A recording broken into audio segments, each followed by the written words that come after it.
다속사상으로 본 불교 파냐심경 49번째 시간입니다. 오늘은 얼뜻이라는 제목으로 말씀드리겠습니다. 샤리푸트라가 어느 날 석가부타 스승님의 가르침을 못내 기뻐하면서 돌아오는 길에 보르다카라는 이교도를 만났습니다.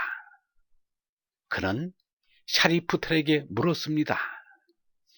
보르다카, 그대는 어디서 오는 길인가? 샤리푸트라, 지금 석가님의 가르침을 듣고 오는 길이다. 보르다카, 그대는 아직 젖먹이인가? 아직도 스승의 가르침을 들어야 하다니. 샤리푸트라, 생각한데 그대의 스승은 참으로 깨달은 사람이 아니며 그 가르침은 진실한 법이 아닌 모양이다. 마치 어미소의 젖이 나쁘거나 또는 적으면 송아지 젖을 빨리 뜨는 것처럼, 그래서 그대는 스승을 떠나는 것이 아닌가. 우리 스승님은 참으로 깨달은 사람이요, 그리고 그 가르침은 진실한 법이다. 그러므로 마치 어미소의 젖이 좋고 또 넉넉하면 송아지는 언제고 젖을 떼지 않는 것처럼 나는 아직 젖을 떠나지 않고 그 가르침을 듣고 즐거워하고 있는 것이다. 그러나 제자들은 때가 되면 스승을 의지하지 않고 스스로의 힘으로 하느님의 얼을 숨쉬어야 합니다. 탯줄을 통해 어머니로부터 산소 공급을 받다가 스스로의 코로 숨쉬게 되는 것과 같습니다. 유영문은 이렇게 말하였습니다. 우리의 숨줄은 하느님으로부터 내려온 얼라다. 그래서 제일 중요한 것이 있다면 우리의 숨줄인 영원한 생명줄을 붙잡는 것이다. 어리신 하느님은 없는 데가 없는 전체인데 사람의 의식으로 붙잡는 것은 것으로 느껴지고 이것이 이어진 것이라 선으로 느껴집니다. 그러므로 생명줄이라 하여 도라고 일컫게 된 것입니다. 공자가 이르기를 나의 참은 하나로 꿰뚫렸다고 했습니다.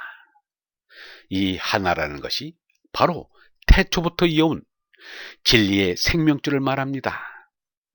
유영문은 말하기를 공자는 옛 임금들 가운데서 마음속의 명덕을 밝힌 이로 요, 순, 우, 탕, 문, 무, 주공 등을 표준으로 생각한 것 같다.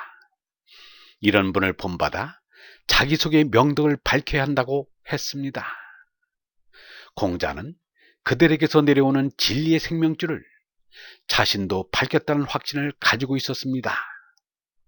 하느님께서 내게 속내를 낳으셨다는 것이 그것을 말해줍니다. 공자의 출생이 미천하다는 것 때문에 그를 낮춰평가해서는 안 됩니다. 공자의 재난은 아버지 숙량을과 어머니 안징제 사이에 태어난 그들의 자식임에 틀림없습니다. 그러나 공자가 손난 얼라루는 하느님의 아들입니다. 공자는 스스로도 하느님의 뜻을 생명으로 받드는 하느님 아들로 살았습니다.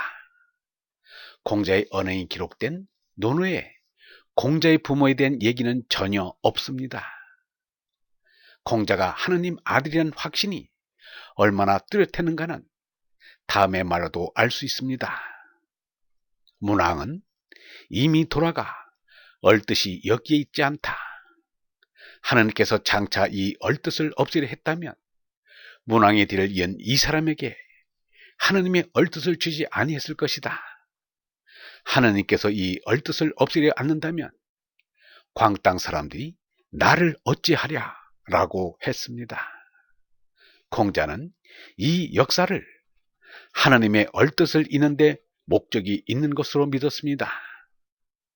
하나님의 얼뜻을 품고 있는 자신은 하나님의 허락 없이는 아무도 해칠 수 없다는 것입니다. 하나님의 얼뜻을 공자는 덕이라 문이라고 했습니다. 노자는 도라 참이라 했습니다. 예수는 어리라 아들이라고 했습니다. 석가는 법이라 빛이라 했습니다.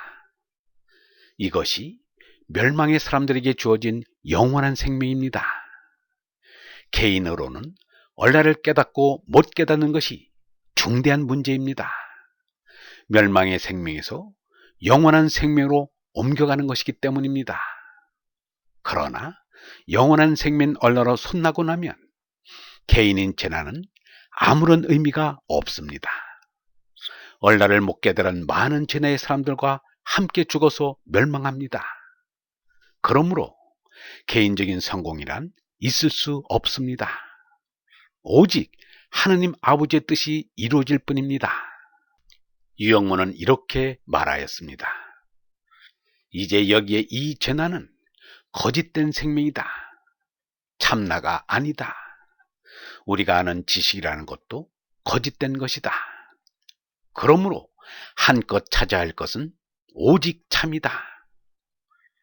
참을 찾아 나선 얼번 여러분, 우리 모두 얼라를 깨달아 멸망의 생명에서 영원한 생명으로 옮겨갑시다. 그것이 하느님의 뜻입니다.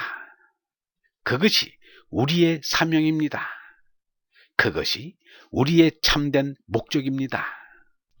영성신학원 다속 아카데미의 하늘소리였습니다.